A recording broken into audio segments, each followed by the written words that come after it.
Wow, you guys, I've been homeless since September 8th, 2022, and for the second time, but I do have one thing that I'm the only person in my family that has both of these things, memories and dreams. This is going to be a powerful video. Most of them usually are, but I want to tell you first about something else. That, of course, is just surviving today. It's going to be a hectic day. There's a lot to get into. Surviving February 3rd, 2024 was pretty hard. Surviving today is going to be pretty hard.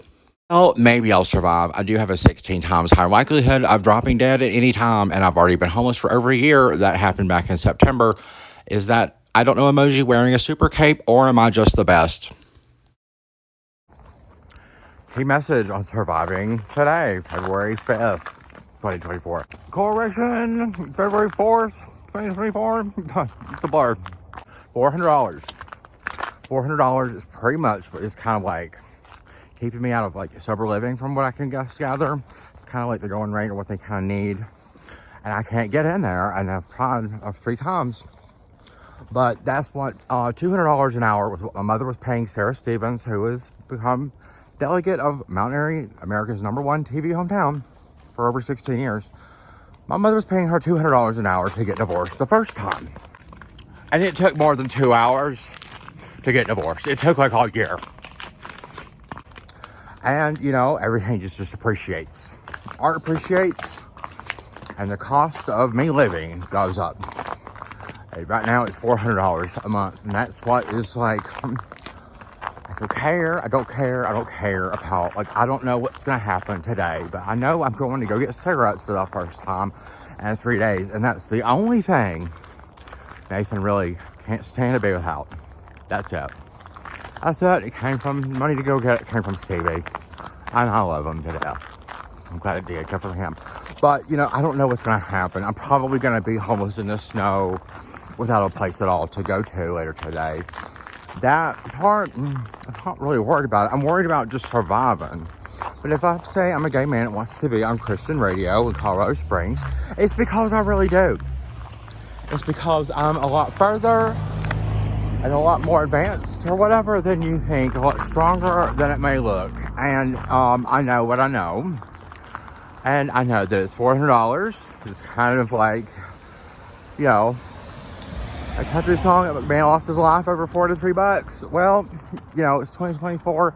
It might be something like I've already tried to get into sober living multiple times. It's always an affordability issue. I was in one and my mother wouldn't help me stay in one. Whatever, I'm going to have my cigarettes at a moment of peace. And then either I'll live or I won't, but this video will be up. Last little bit, but a good little bit here. And I've been wanting to do this part of the video for a while. So, when did I know that I had enough?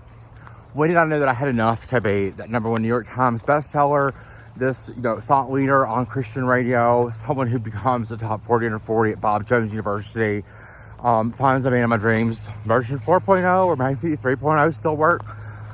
When did I know I could have everything, like a real good best life, but I had enough of the horrible life to have that kind of life where you meet Michelle Obama and have lunch with her?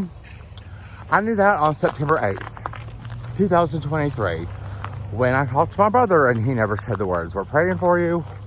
We're still hoping the best for you. Here's what we think we should do next." None of those words. It was just why are you calling me? We don't care, you've been homeless for over a year. When I surprised him on September 29th, his birthday, with a picture and a slideshow that he's never seen before of all 4 of his nuclear family members. I love it when you do it like that, and when you're closer, give me the shivers. Oh baby, you wanna dance till the sunlight cracks, and when they say the party's over, then we'll bring it right back, and we'll say I already knew on September 8th I had enough. So everything I've endured since then, this very moment, I've just already been in survival autopilot. I've already got enough to do exactly what Homer Hickam and Jeanette Walls did. This song was playing in there at DEFCON level 5. Everybody in the club getting tipsy. That stupid song. One of my stupid friend in college that dropped out because he is now in college. Send me to rehab. I don't give a shit. I will pass that and get out so fast. I'll be so happy so quickly.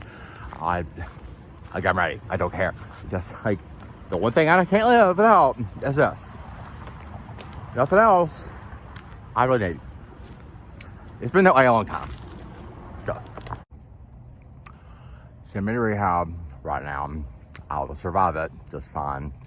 I need to. It's winter. I'm homeless. And you just remember, the reason I left rehab in August was there was absolutely no path beyond them 30 days for any resources that was supposed to be available for housing. There was zero. There was nothing. They didn't know what time dinner was. That's why I left, because there wasn't any competent adults in there. And it was summer, so I had to try to do what I could do to not be homeless. And going to rehab had already taken 6 weeks to get into. There wasn't any resources there for a home at all. After the 30 days was up, it was just going to be colder, and I would have no better positioning in life. Now, let's just go right now because it's winter. So please, somebody just blow me away. Blow me away with what you can do, if you can. Better than I can right now. If you can even get in rehab. Church still closed, and people sleep outside here.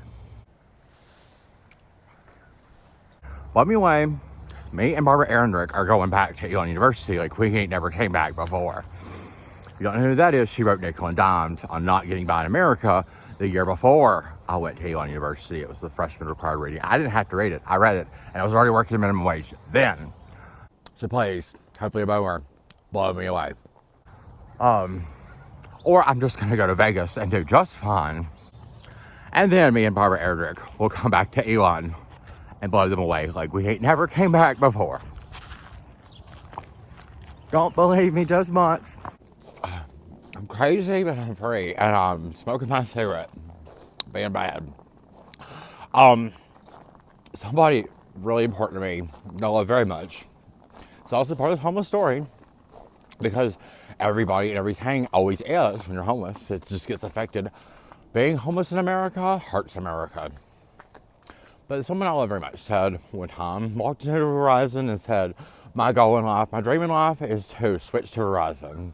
And somebody at Verizon who was a customer there said, really, that's your dream? Like, by the same token, does it seem like being an employee at Amazon at the warehouse and loading trucks, like my brother is after he went to college, do you think something like that's going to make me happy? That's not my dream. They're laying people off. He might be homeless. He did have 5 roommates. My mom was homeless. So, you know, it's possible. It's possible. He could be homeless too. Hopefully he won't be. But it's definitely possible. No. My best life is a lot better than that. It always was. I didn't get #1 in the country myself, and then help Dish, Chrissy White's company, be #1 the years I was working for it, just to come out and be going out like this. Who is Chrissy White? Well, this is her, and she, I believe today, is still really the manager of operations for Dish in Bluefield, West Virginia. This is the woman that cleared me to come out for my promotion for world headquarters. I earned $2 more an hour there than I ever did working as a dishwasher. One of the jobs I had 2 jobs a week. I went homeless, and last fall, after already being homeless for a year, I told Chrissy White, I said if I had a hotel room for a month, I could probably get myself out of homelessness. Chrissy White really did say to me, well, if you need a hotel room for a month, you should have asked for it. I can make that happen. I had false hope for a few days because she never made it happen. And now I don't really think she's a good leader. I think she's another great example of how that company just continues to do the wrong thing over and over again. It was also Dish, the company, on a completely separate issue, just stealing another company's technology, was sued for hundreds of millions of dollars this year or last year in 2023. I don't know if Chrissy White is going to be the person that leads the company back to being #1.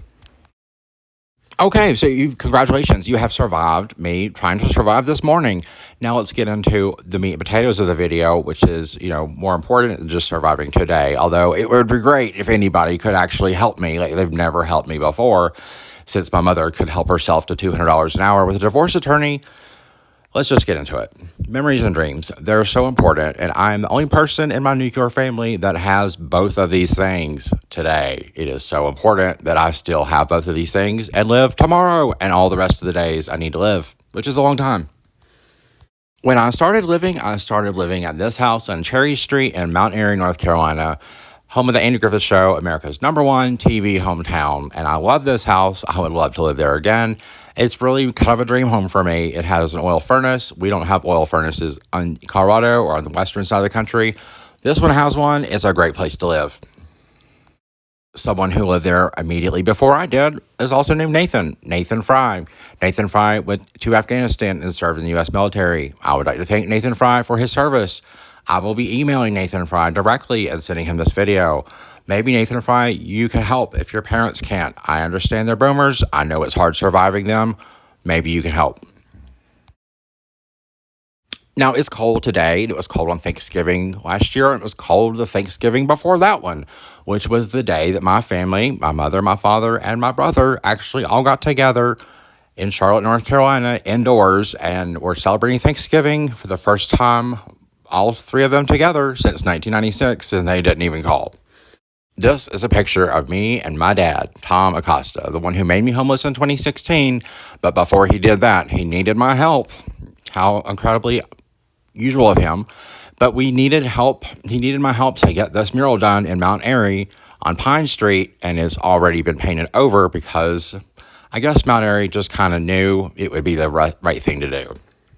Before my dad made me homeless himself in 2016 by choosing the wrong person, which wasn't me. It was my Uncle Mike that was stealing money to buy crack cocaine. My dad actually also painted this painting in Mount Airy, and it's actually called Snow Angels.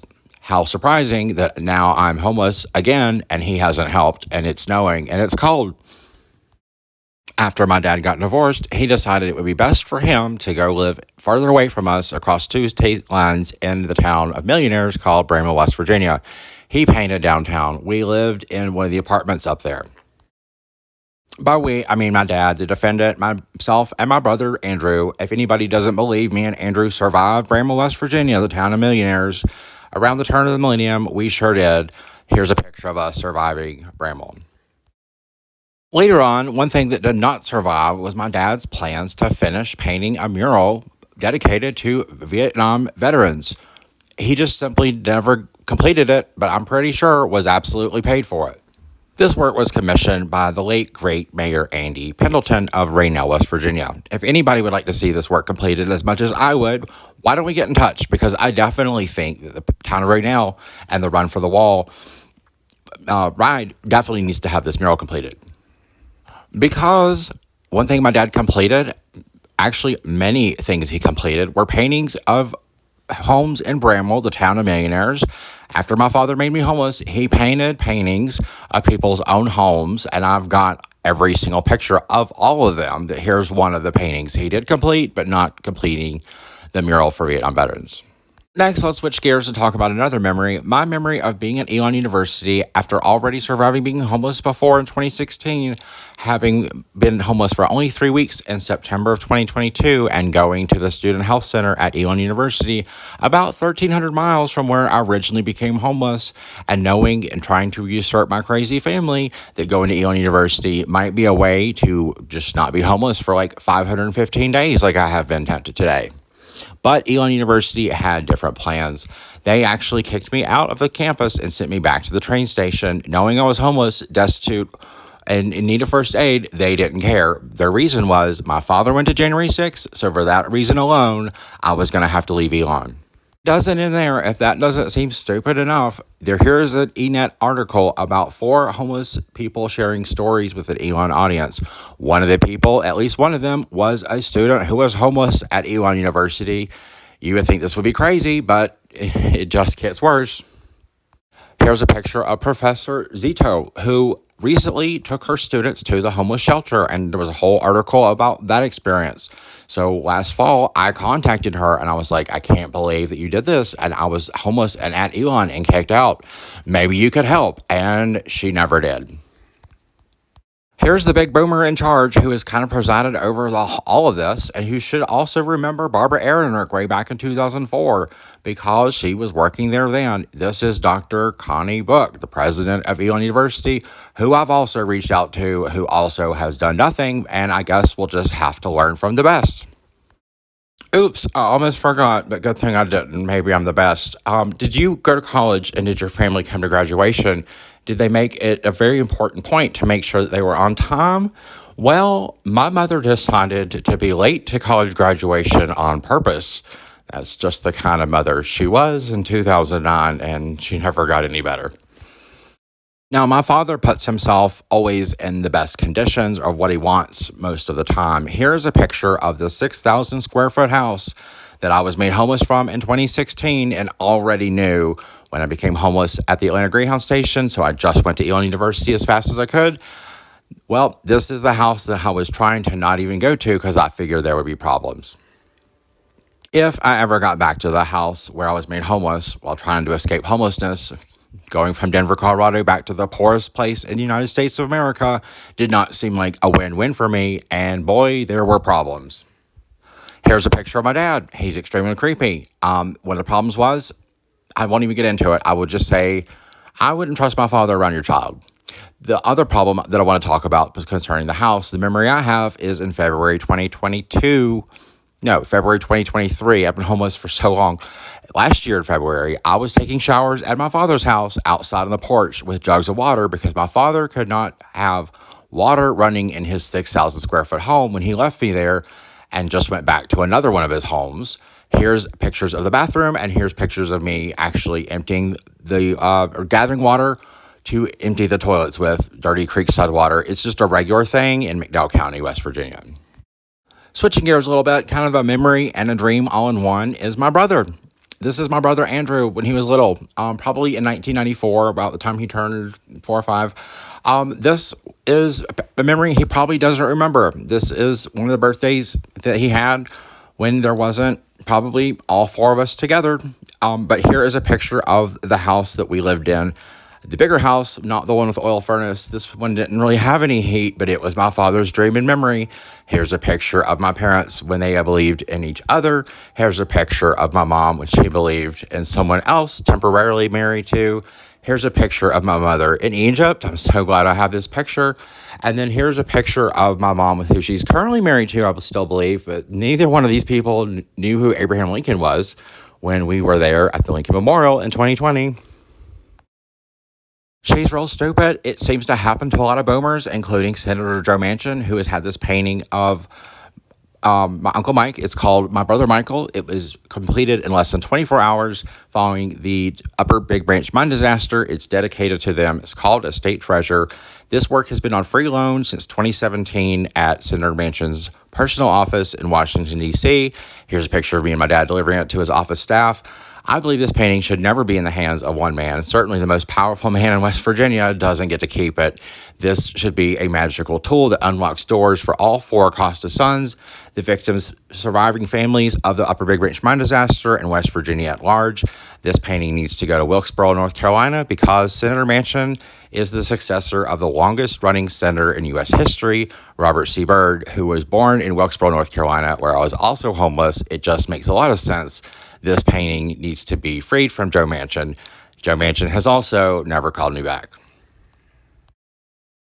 Just in case I drop dead or chronic homelessness, here's a picture the media can use. This is me in front of the largest mural in the state of West Virginia in 2023, knowing there was no water at my dad's house and knowing there were so many other problems concerning my dad, knowing that Joe Manchin probably wouldn't call me back and never did.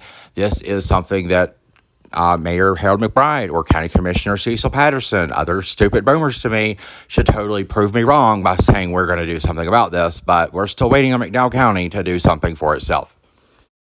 Now, because I believe I'm the best, and I also want to cover all of my bases, I wanted to show you this part of the mural. This would be about the only picture I could find, besides one other I took that may be lost in my computer, that was lost when I became homeless, of Welch's Mayor Martha Moore. This mural is actually at Martha Moore Riverfront Park. That is somewhere that's very special to Welch. This should be honoring the legacy of Welch's longest serving mayor. I don't hate all the boomers. I never met Martha Moore, but she believed in my dad and she believed in this project. The fact that this is all going on needs to be reconciled and thought of in the name and legacy of Welch's greatest mayor ever. This is a painting called The Guardian. It's a very old painting, and I'm showing it to you because I want to show you. I know that some things that are old can become bigger than ever in the future, and the future is worth more than the past. This painting called The Guardian was painted when one of my dad's parents died, but we released it with a special digital gold frame during the height of the pandemic when we were doing very well for the very last time working together. And this brought a lot of people who were dealing with loss and the pandemic and the uncertainty of 2020. It brought them great comfort and hope. And it was something that I was really proud of, and I think my dad was too. So I know that that can happen again. Now, I said in one of my other videos, one I posted earlier today about surviving just yesterday, this is kind of a graphic illustrating a dream of what could happen if I decided, and I do actually want to take my father to New York City, back to Fifth Avenue, or at least his name and legacy, and preserve it in a great way with this picture. This is a picture of me last February when I was at my dad's at a weird place I'd never been to before. And what you can see here is another painting he painted of a home while I'm homeless, knowing I was homeless the entire time. But this is a picture of me holding a quilt. This quilt was given to my dad by my mother when I believe she was 19 years old. It was important for him to have this quilt, but I have a quilt too. I could never find it when I went back to West Virginia, and I kept it in a safe place. It's just peculiar and, kind of wild and wonderful that we have these family quilts. There is one of my oldest relatives, Geneva May Steele. I hope you're listening. She has told me she will be making me a quilt, and I am expecting a masterpiece because it needs to go to Fifth Avenue. It needs to go to Fifth Avenue because it's my dream to see my dad's dream come to life, even after maybe he's dead. And I also want to say, Geneva May Steele told me she didn't want to learn about my family when I was trying to tell her while homeless this winter something about my mother. She's related to my dad. My mom's been remarried several times, and I don't like the fact that Geneva has decided she didn't want to learn about my family. This is one of the most beautiful pictures of my mother. You have to understand, it was my dad that took this picture, and this is right about the time we got divorced. This is hard for me because I'm about to show you something else that my mother is just surviving. She's been surviving it so far. She's probably going to keep surviving. But in this moment in color that we have right now, my mother believed in the dream. I know absolutely that one day she would be fit again. She probably also believed in her children. And I bet you she even believed on that day her husband. That never seemed to completely go to fruition. So let me just show you something else that I've also survived and that she's surviving. This is a picture of the bomb that was dropped on Nagasaki, Japan. A lot of people did not survive, but we're going to survive the next thing. My mother already has been surviving it. And my father too. It's already been on YouTube in its own video for a while now, and it's actually true. It's also something that I survived right after surviving a kidnapping across interstate lines and then coming back to West Virginia to call my mother and tell her that I survived a kidnapping. It's a crisis. Number one might never be the same anymore, but it's still the best. My mother only told me to do one thing, the best. I am Adonis Holiday. Yes, I republished this, but you probably haven't seen it. I published it today. This happened in March. Weather outside is bright purple. After I survived being kidnapped, an interstate kidnapping, the next thing I survived was having to ask her, are you still number one?